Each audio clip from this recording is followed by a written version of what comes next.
Praise the lord. Hallelujah. Good morning. ఈరోజు దేవుని వాగ్దానము జెఫన్యా గ్రంథము 3వ అధ్యాయము 17వ వచనము. నీ దేవుడైన యెహోవా నీ మధ్య ఉన్నాడు. ఆమేన్.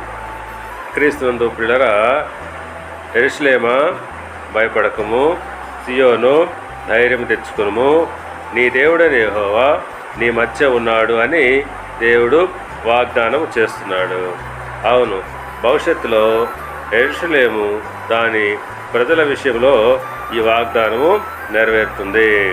ఇప్పుడు క్రీస్తు విశ్వాసుల విషయంలో కూడా ఇది నిజం.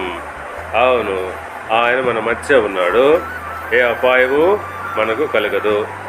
జెఫన్యా గ్రంథము 3:15వ వచనం ప్రకారంగా ఇశ్రాయేలుకు రాజైన యెహోవా మీ మధ్య ఉన్నాడు, ఇక మీదట మీకు అపాయము సంభవింపదు.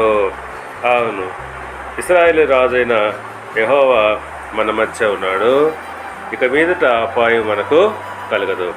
కనుక పిల్లగా భయపడక ధైర్యంగా ఉండాలి.